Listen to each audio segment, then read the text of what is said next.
What I'm thinking is maybe, just maybe, 4 years from now, all of you other 49 states may have governor envy of North Carolina.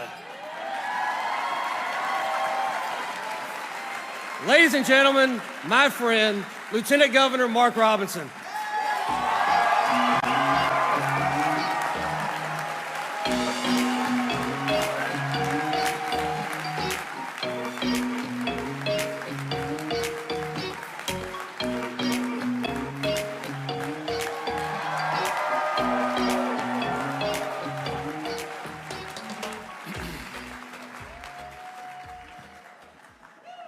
All right, as always, I'm going to do what I always do. For those of you all who have not heard me speak, I'm going to irritate the liberals, and I'm going to make the devil angry, because the very first thing I'm going to do up here is give thanks to my Lord and Savior, Jesus Christ, as always. And why do we do that?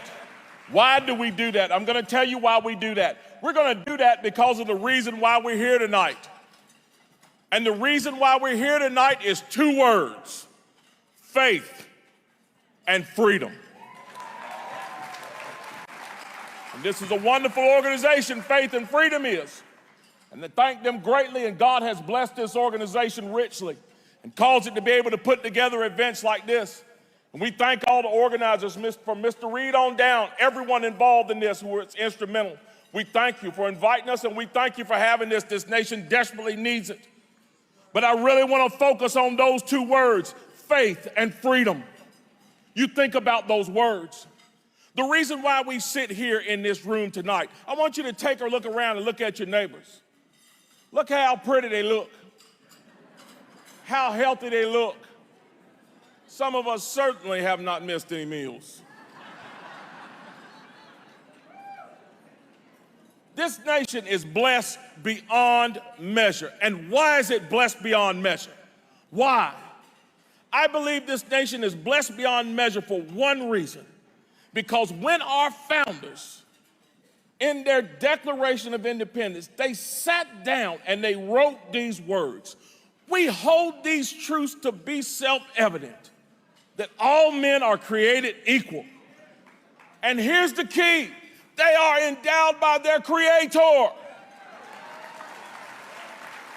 Not by a king, not by a president, not by a senator, not by a congressman. They are endowed by their Creator with certain inalienable rights, that among these are life, liberty, and the pursuit of happiness. I truly believe that when God heard those words coming from those men, he sat forward on his throne. He looked up and he said, now this is a nation that gets it. They understand that I am the one that's in charge, and that I am the one that gives them their liberty. And in me, only freedom can be found. And because of that, he put his hands on this nation. And through every struggle that we have ever seen, when the times looked the worst, at Valley Forge, when it looked like the revolution was over, it was Martha Washington who stepped up and brought in Bibles and implored people to pray for the revolution and pray for her husband to continue to fight for the revolution. In the darkest days of the Civil War, Abraham Lincoln didn't go consult with the generals. He fell down on his knees and implored the Almighty. Called for a month of fasting and prayer to pull this nation through its darkest days. When the Japanese came and burned Pearl Harbor, the churches were full just like they were every Sunday. And we implored the Almighty to come and help us once again. And in those dark days on 9/11, again, we saw this nation reach its hand out to the Almighty and tell the Almighty, we need you to pull us through this. At every turn, it has been him that has picked us up and helped us carry on. Because faith has been paramount in this nation. Now, you got a lot of people that like to say this is not a Christian nation. Got news for you, egg-headed liberal. If it wasn't for Jesus Christ, there wouldn't be no America. If it wasn't for the faithful in this world, there would be no America. And if it was not for America, I truly believe hope would be diminished in this world. America is the shining light of this world, folks. You make no mistake about it. There is no other place on earth that people are literally dying to get into. No other place. And as much as this news media would like to tell you, as much as the woke set would like to tell you, let me explain something to you about the woke set. The woke set was asleep during Bible study, history, and economics.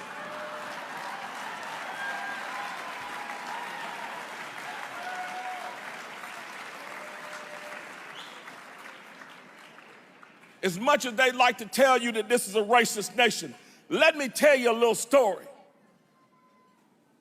about a little black boy that grew up in Greensboro, North Carolina, going downtown, looking at the rich folks driving fancy cars and wearing suits, and looking at himself in the mirror and wasn't even sure if he was a human being.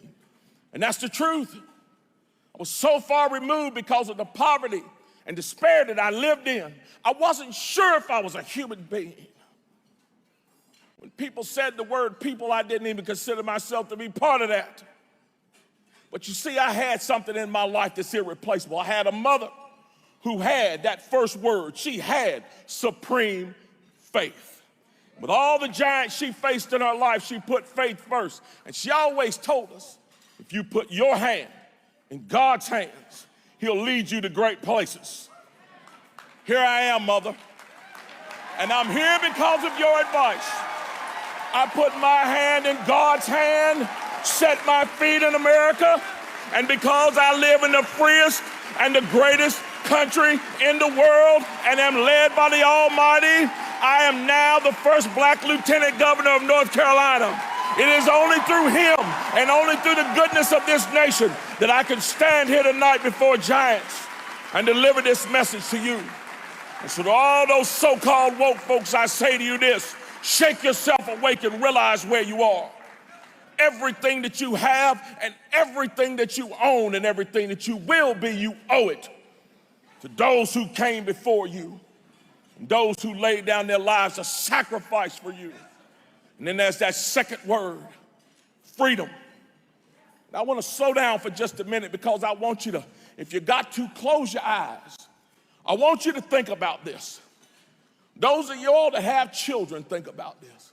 That have grandchildren, think about this. That have brothers and sisters and friends, think about this. Think about somebody you love in your life. Think about them. Get a mental picture of them in your mind. And now I want you to imagine that they're on a faraway shore somewhere. They're on a faraway shore. And they're laying flat on their back. They've got their hands out because they dropped their weapon or because they're out of bullets. Standing over them is a German or a Japanese soldier or an Iraqi soldier with a bayonet. He plunged that bayonet into your loved one and take his life for the cause of freedom.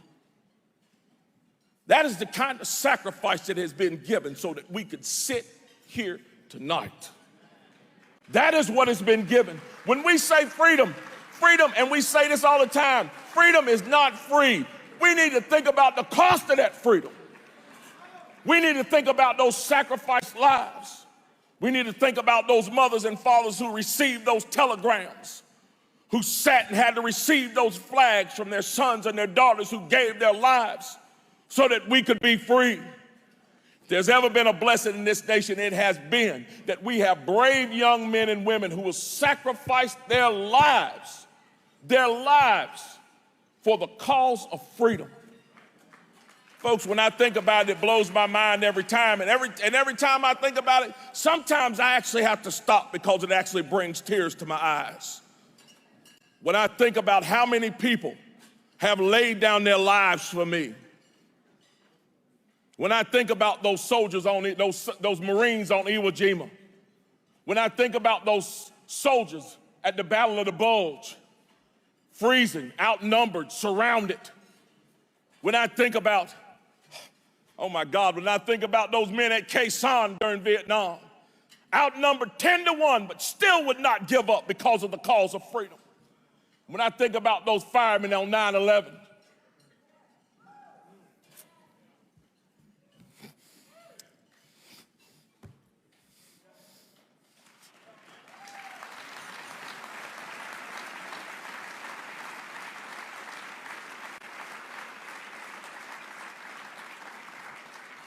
America does not stand tall in the world because America's that smart, or because America is better. America stands tall in the world because we have displayed a courage that has never been seen in the annals of man. Not now, not ever has it been seen. The courage of Americans that have been displayed for the cause of freedom is unmatched on this globe. And it's something that we need to celebrate every day. We don't need to hide it. We don't need to deny it. We need to share it with everybody that we can. Because here it is, folks. Again, the reason why we sit here tonight is because of those two words, faith and freedom. They are the things that have propelled this nation to greatness and set her apart on the world stage. And I make this declaration to you tonight in front of the whole world, in front of this press. And I want you guys to make sure you get the quote right. You got it on film. Don't leave anything out of it.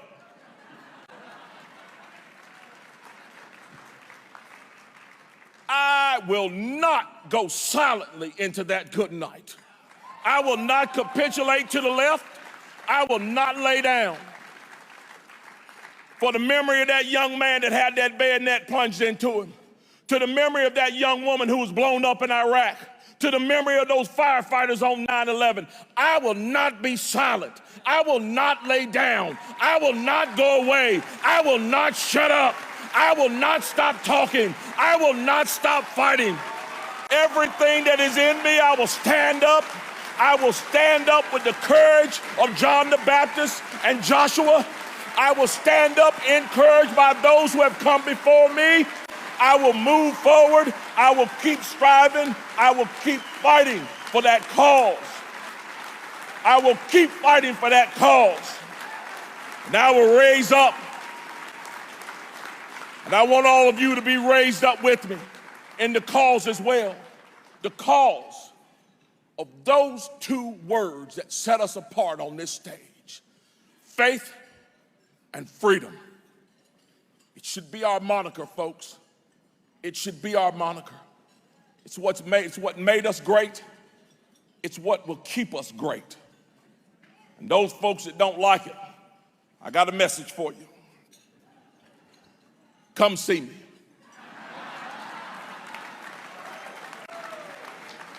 Come and see me. Because I can go ahead and tell you like this. I'm not afraid of you. MSNBC, NBC, ABC, none of the rest of the alphabet soup. I'm not afraid of you. Because I already checked your hands and I already checked your pockets. You do not hold the keys to heaven and hell. Only one holds those. And he is the one that I serve, so I'm not afraid of you. You can come running if you want.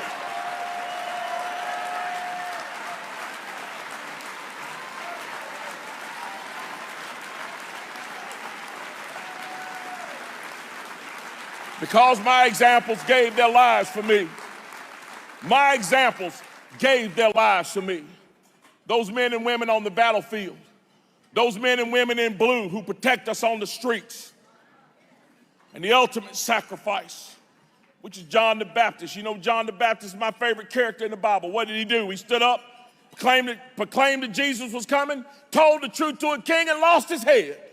And Jesus Christ called him the greatest man ever born to a woman. And so he is my favorite character in the Bible, and I believe we can all be John the Baptist. Because I'm going to tell you this right now.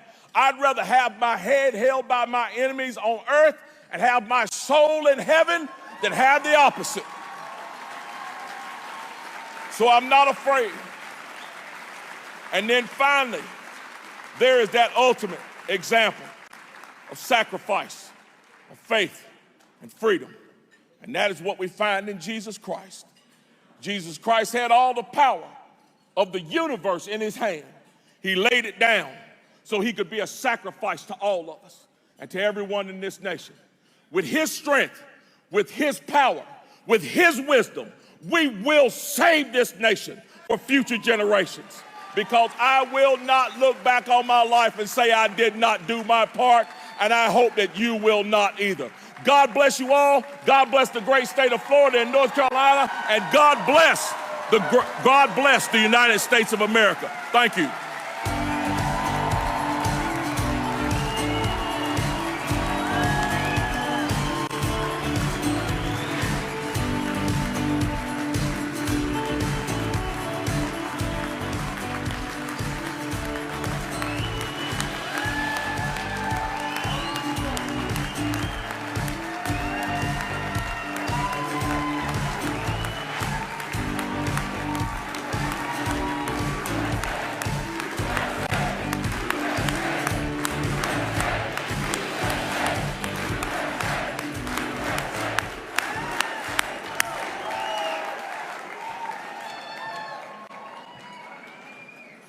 Yeah, I think very shortly, Florida and North Carolina are going to be in a battle. My governor's better than your governor. Mark Robinson, thank you so much. Thank you for your witness. Thank you for your testimony. Thank you for your courage. And my friends, with 200 African American pastors and community organizers here, and 500 Hispanic pastors and community organizers here, there's going to be a whole lot more Mark Robinsons in the future, all across America.